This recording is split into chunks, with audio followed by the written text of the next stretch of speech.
Exam में जिस वे में आए आप कर लीजिए। हो गया। हेलो स्टूडेंट्स, देखिए कल हमने आपको प्रैक्टिकल लिखवाए थे, हमारा नंबर 2 प्रैक्टिकल हुआ था मॉक इंटरव्यू। आज मैं आपको जो है हमारे फर्स्ट चैप्टर में एक चीज़ आई है कि उसमें कम्युनिकेशंस के ओरल और स्पोकन और रिटन कम्युनिकेशन के एडवांटेज और डिसएडवांटेज जो है ऐसे करके एग्जाम में क्वेश्चन भी आया हुआ है लास्ट ईयर कि स्पोकन लैंग्वेज के जो है कम्युनिकेशंस के आप एडवांटेज लिखिए। तो उसमें एडवांटेज भी होते हैं, डिसएडवांटेज भी होते हैं। ये रिटन कम्युनिकेशन और ओरल कम्युनिकेशन का एक क्वेश्चन है, तो वो आपकी बुक में नहीं है, तो मैं आज उसके ओरल और रिटन कम्युनिकेशन के एडवांटेज एंड डिसएडवांटेज लिखवा रही हूँ ताकि आप लिख लें और अगर इस तरह से कोई क्वेश्चन भी आ जाता है तो आप उसको राइट कर सकते हैं। तो ओरल कम्युनिकेशन फर्स्ट हम ले रहे हैं आपका ओरल कम्युनिकेशन।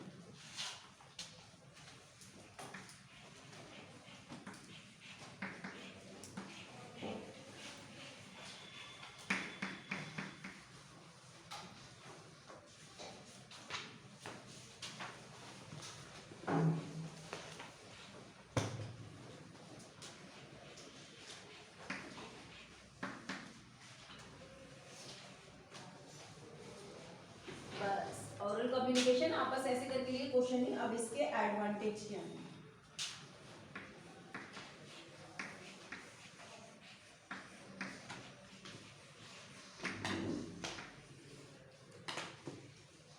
एडवांटेज मीन्स इसके लाभ क्या है। हम ओरल कम्युनिकेशन कर रहे हैं तो इसका जो है हमें लाभ क्या मिलता है, यानी कि first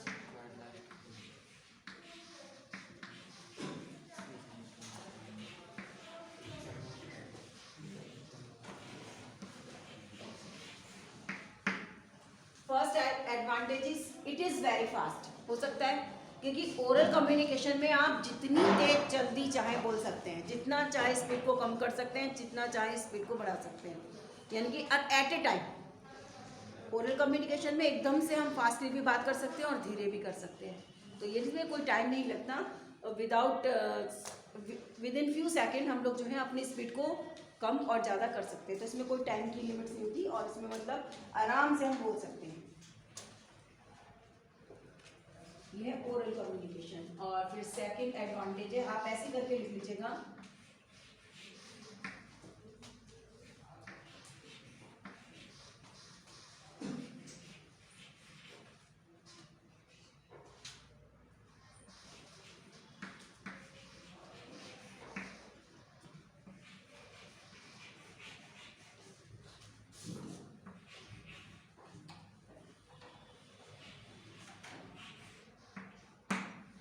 second is literacy is not required, यानी कि एजुकेशन मतलब एजुकेटेड होना जरूरी नहीं है, अनपढ़ व्यक्ति भी बोलता है। ये तो बात सभी को मालूम है कि चाहे वो अंगूठा छाप हो लेकिन वो भी कम्युनिकेशन बहुत अच्छी तरीके से कर सकते हैं, ठीक है ना, और करते ही हैं। आप किसी को भी देखेंगे, कुछ ऐसे व्यक्ति होते हैं कि पता चलता है बाद में होते हैं अंगूठा छाप है लेकिन बहुत बड़े सक्सेस बिजनेसमैन होते हैं। अब इसमें क्या होता है कि जो बोलने के लिए हमें किसी भी क्वालिफिकेशंस की जरूरत नहीं होती है।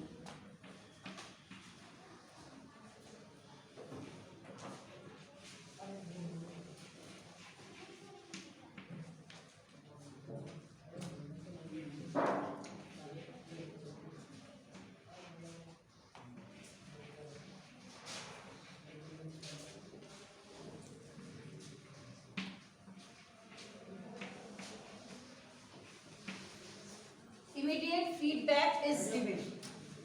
अब इमीडिएट फीडबैक भी दी जा सकती है, क्योंकि जब भी हम देखिए कोई बात करेंगे और आपसे आंसर पूछेंगे तो फीडबैक लेंगे, आप इमीडिएटली दे देंगे, क्योंकि ओरल कम्युनिकेशन चाहे वो फेस टू फेस हो या ऑन फोन पर हो, लेकिन हम जो बातचीत कर रहे हैं उसका आंसर हम एकदम से दे सकते हैं। इमीडिएटली जो है फीडबैक आ जाती है। अगर किसी को आप क्या कहते हैं एब्यूजिंग लैंग्वेज में या हार्श लैंग्वेज में अगर उनसे बातें कर रहे हैं या आपकी आवाज़ बहुत तेज़ है तो वो इमीडिएटली आपको बोल देंगे कि प्लीज़ कंट्रोल योरसेल्फ, कि आप रुक जाइए, मतलब फीडबैक एकदम से आपको मिल जाएगा। तो ये ओरल कम्युनिकेशन के एडवांटेज हैं।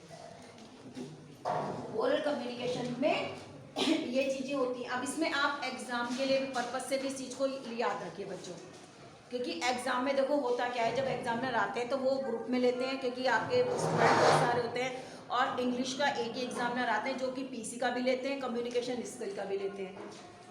एक ही एग्जामिनर आते हैं, स्टूडेंट्स बहुत सारे होते हैं, तो वो खुद ही आपसे बोल देते हैं कि आप अपनी मर्जी से बता दीजिए। अगर कोई स्टूडेंट्स कि sir I want to say something about advantage and disadvantage of oral communication, इतना टाइम नहीं होता कि वो 5 मिनट किसी को सुने। 1 मिनट में अगर आपने दे दिया तो एज ए प्रैक्टिकल भी इनको अच्छी तरह से आप लर्न करेंगे कि आपने आंसर दे दिया उनको या इस बार टॉपिक पर भी बता दिया, तो so you can get good marks, ठीक है ना। प्रैक्टिकल क्योंकि 30 मार्क्स का होगा आपका, तो उसमें आपको अच्छे नंबर मिल जाएंगे। तो ये है आपके एडवांटेज कि इसका एडवांटेज क्या है। अब इसके डिसएडवांटेज क्या है।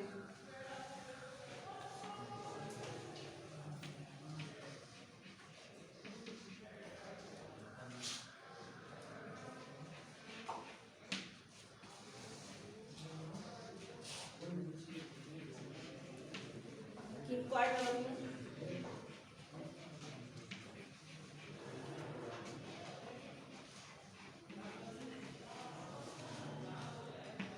फर्स्ट इज जो मोस्ट इंपॉर्टेंट डिसएडवांटेज है कि इट हैज नो रिकॉर्ड, इसका कोई रिकॉर्ड नहीं होता।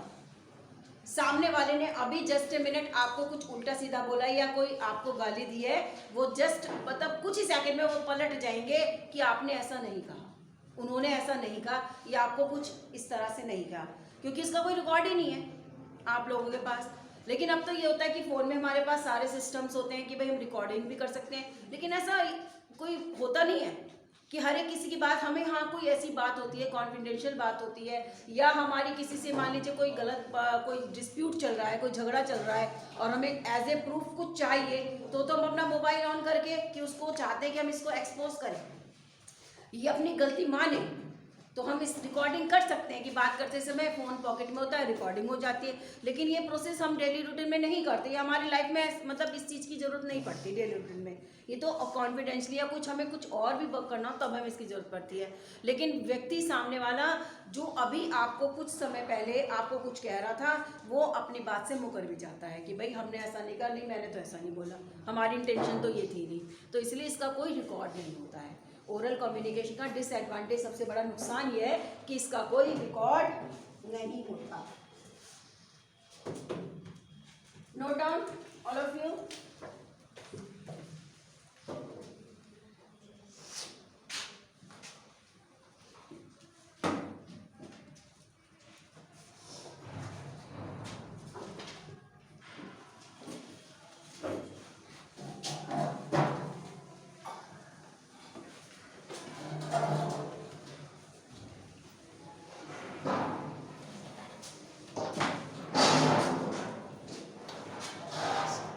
सेकंड है आपका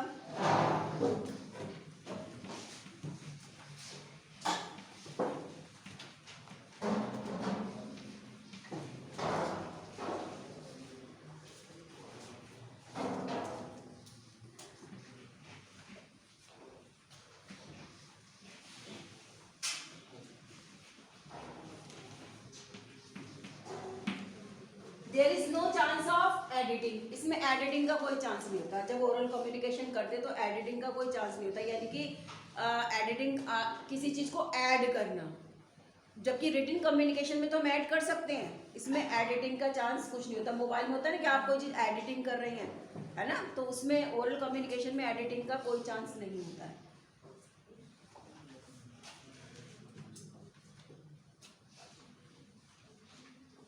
थर्ड इज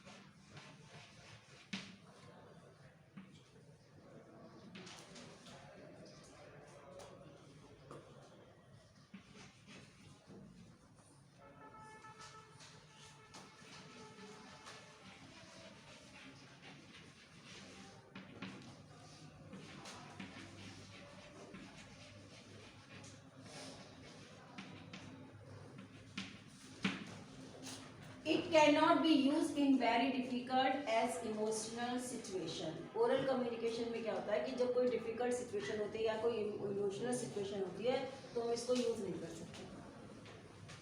मतलब क्या होता है कि मान लीजिए कोई ऐसी कभी कभार मतलब ऐसा होता है कि मान लीजिए आप कुछ डेली रूटीन का वर्क कर रहे हैं, सडनली आपको कोई ऐसी शॉकिंग न्यूज़ मिले कि जिससे क्या होता है, कहते हैं ना कि एक मतलब कुछ टाइम के लिए तो व्यक्ति कुछ बोल ही नहीं पाता है, बिल्कुल ऐसे बन जाते हैं कि जिससे कि मतलब उनमें ऐसा लगता है कि जैसे उनको इतना गहरा सदमा पहुंचा कि वो ना हिलते हैं ना कुछ करते, कोई भी रिएक्शन नहीं होता। इमोशनल सिचुएशन हो या कोई डिफिकल्ट सिचुएशन आ जाए तो उसमें भी क्या है कि कोई परेशानी हो, तो मान लीजिए आप बहुत ज़्यादा परेशान हैं तो आप जो है किसी से भी कोई डिस्कशन करना पसंद नहीं करते, या उस समय आप ऐसा लगता है कि बस चुप रहो। तो इस तरह से जो ओरल कम्युनिकेशन है, जो डिफिकल्ट सिचुएशन होती है, इमोशनल सिचुएशन होती है, उसमें इनका यूज़ करना पॉसिबल नहीं होता फॉर सम टाइम। लेकिन जब आदमी थोड़ा सा रिलैक्स हो जाता है, अपनी उस सिचुएशन से थोड़ा सा बाहर आता है, तब वो थोड़ा सा सोचता है कि हाँ मुझे अब इस बारे में या किसी से राय लेनी चाहिए, किसी से डिस्कस कर लेना चाहिए। तो ये चीज़ होती है। तो ये था आपका ओरल कम्युनिकेशन का एडवांटेज एंड डिसएडवांटेज। अब है आपका रिटन कम्युनिकेशन।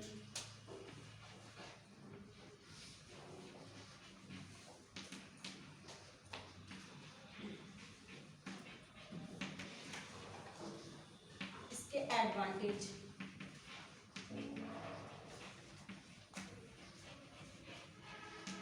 एडवांटेज क्या है?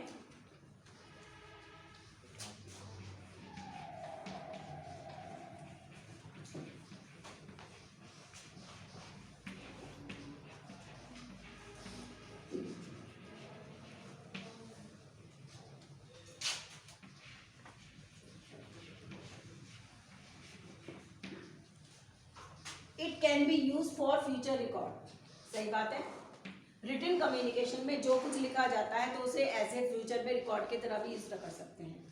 होता है ना, कोई डील होती है ओरली, कोई भी डील करते हैं या कोई जो है किसी के साथ किसी भी तरह की डील होती है, या कोई भी क्या कहते हैं कोई कंप्रोमाइज होता है, या कोई ऐसा मतलब होता है कि जिसमें आपको लिखित परमिशन चाहिए कि भाई अगर हम मुंह पे मतलब ओरली आपकी बातों पे विश्वास नहीं करते, आप हमें ये चीज़ लिख के दीजिए। तो इसका तो क्या है कि एडवांटेज क्या है कि इसको रिकॉर्ड के लिए मतलब फ्यूचर में एज ए रिकॉर्ड सेफली रख भी लिया जाता है। और होता ही है, जो बहुत इंपॉर्टेंट पेपर होते हैं उनको हम ऐसे बिल्कुल सेफ करके रखते हैं।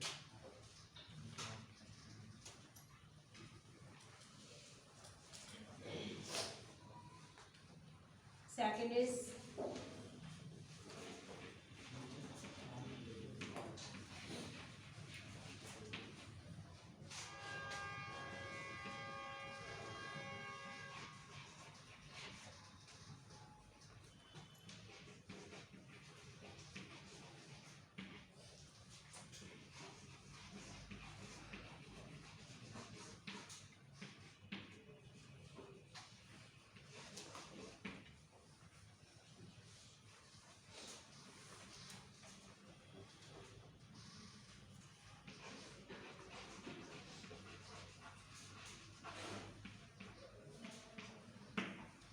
Second is it is help to deal even in difficult situation. सही बात होती है कि यदि कोई डिफिकल्ट सिचुएशन आ जाए तो उसमें भी आपकी हेल्प कर सकती है। मान लीजिए आपने किसी अपने मतलब पार्टनरशिप में बिजनेस किया, ठीक है ना, आपने पार्टनरशिप में किसी के साथ बिजनेस किया है और साथ में जो आपका पार्टनर है वो आपको धोखा दे रहा है ना, आप मतलब जो कुछ डील हुई थी उससे आप वो पीछे हट रहा है, तो आप क्या करते हैं, क्योंकि आपने एक डील साइन करी है, कॉन्ट्रैक्ट साइन कर रखा है, जो रूल्स एंड रेगुलेशंस होते हैं यानी कि जितनी भी शर्तें होती हैं वो सारी आपने उस पेपर पे लिखी होती है और दोनों के साइन होते हैं, क्योंकि जब पार्टनरशिप होती है तो दोनों की मर्जी से ही होती है। अगर आपका पार्टनर चाहे उस चीज़ से अगर मुकर रहा है कि भाई मैंने तो ऐसा नहीं कहा था, हमारी डील में तो ऐसा नहीं था, तो आप उसको एज ए प्रूफ दिखा सकते हैं कि देखिए हमने जो डील की थी ये कॉन्ट्रैक्ट आपने भी साइन कर रखा है, मैंने भी साइन कर रखा है, तो एज ए प्रूफ होता है। यानी कि आपकी कितनी भी डिफिकल्ट सिचुएशन आ जाए तो फिर वो साथ वाला व्यक्ति कुछ नहीं कर सकता, क्योंकि जब पार्टनरशिप है और जब सब कुछ साइन है तो वो अपनी बात से पीछे नहीं हट सकता। तो ये आपका कम्युनिकेशन का एडवांटेज है। Note down this.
There is a chance for revision before delivering the message.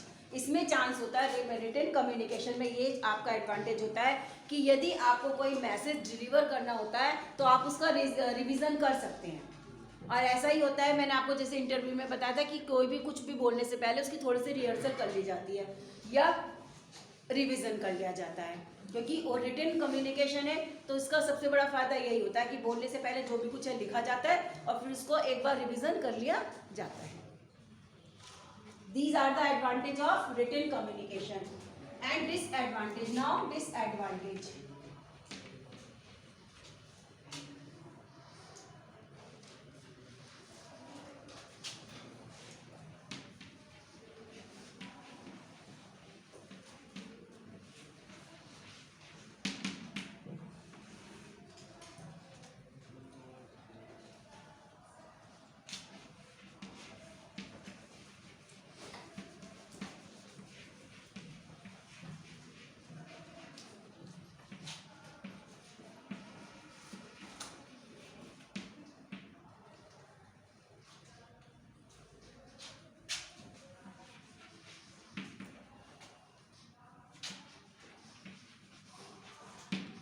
Yes, next it can't be done without literacy. ये जो रिटन कम्युनिकेशन है, जब तक आप पढ़े लिखे नहीं होंगे तो इसको कर नहीं सकते, ठीक है ना।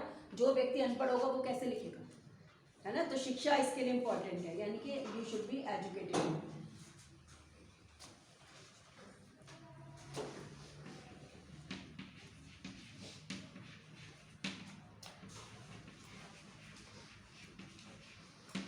इट इज स्लोअर, सही बात है कि जब आप लिखते हैं तो स्पीड कम होती है। बोलने में तो स्पीड ज़्यादा होती है लेकिन लिखने में स्पीड कम होती है। जितना सेंटेंस हम एक विद इन फ्यू सेकंड में, हम 1 सेकंड से भी हाफ टाइम में हम बोल देते हैं, यदि उस सेंटेंस को लिखने बैठे हैं तो कम से कम 1.5 सेकंड तो लगेगा ही लगेगा। तो स्पीड तो स्लोअर होती है, स्लो होती है।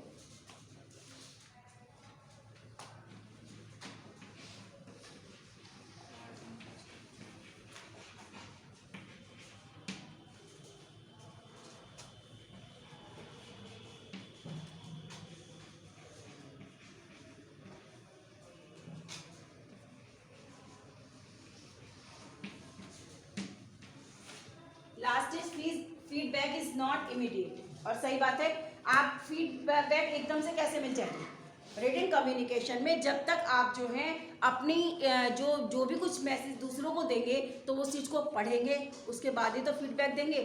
जबकि ओरल कम्युनिकेशन में फेस टू फेस कन्वर्सेशन हो रहा है या ऑन फोन हो रहा है, फीडबैक तो दी जा सकती है, लेकिन रिटन कम्युनिकेशन में इमीडिएटली फीडबैक नहीं आती है, क्योंकि कुछ टाइम तो लगेगा। जो भी आपने मैसेज दिया है उन्होंने नोट किया है, और नोट करने के बाद उन्होंने पहले उसको पढ़ा, स्टडी करी और फिर अपनी फीडबैक दी, तो जल्दी इसका फीडबैक जो है इसमें नहीं होता। तो देखिए ये स्टूडेंट डिसएडवांटेज और एडवांटेज है ओरल और रिटन कम्युनिकेशन में, क्योंकि इस टाइप से आपका एक क्वेश्चन आया है तो मैंने इसीलिए आपको एक क्वेश्चन लिखवाया है ताकि आप लोग कंफ्यूज ना हो। क्योंकि एडवांटेज पिछली बार आ चुका है स्पोकन लैंग्वेज का, और अब जो है आप जो है इनको अब इसका रिटन का उसका ओरल कम्युनिकेशन और रिटन कम्युनिकेशन में दोनों का ही लिखवा दिया है कि अगर इस तरह के कोई क्वेश्चन आ जाए तो आप वहाँ पे कंफ्यूज ना हो कि मैडम ने डिसएडवांटेज और एडवांटेज बताया ही नहीं था। क्योंकि वैसे तो कॉमन चीज़ है, लेकिन वो है ना कि आप एग्जाम टाइम में अपना वही इस चीज स्टूडेंट्स आप लोग लर्न करते हैं जो हम बताते हैं, ठीक है ना। तो इसलिए मैंने आपको ये एडवांटेज और डिसएडवांटेज जो है आपको दोनों को लिखवा दिया। अब आपको कोई मतलब प्रॉब्लम नहीं आएगी। अगर आगे जाता है तो आप इस तरह से राइट कर दीजिएगा, और जितना है देखो उतना ही लिखना है, इसमें बढ़ा चढ़ा के नहीं लिखना है स्टूडेंट्स आप लोगों को। एडवांटेज और डिसएडवांटेज हाफ पेजेस में भी आ जाएगा, तो आपको बढ़ाना या चढ़ाना नहीं है, क्योंकि देखो नंबर तो आपको उतने मिलेंगे 3 नंबर के हिसाब से। एग्जामिनर ये नहीं चाहता कि अगर 3 नंबर का आंसर है तो कम से कम 1 पेज फुल जो है फिल भरा हुआ होना चाहिए, नहीं, जितनी रिक्वायरमेंट से आंसर की उतनी ही दे देनी चाहिए।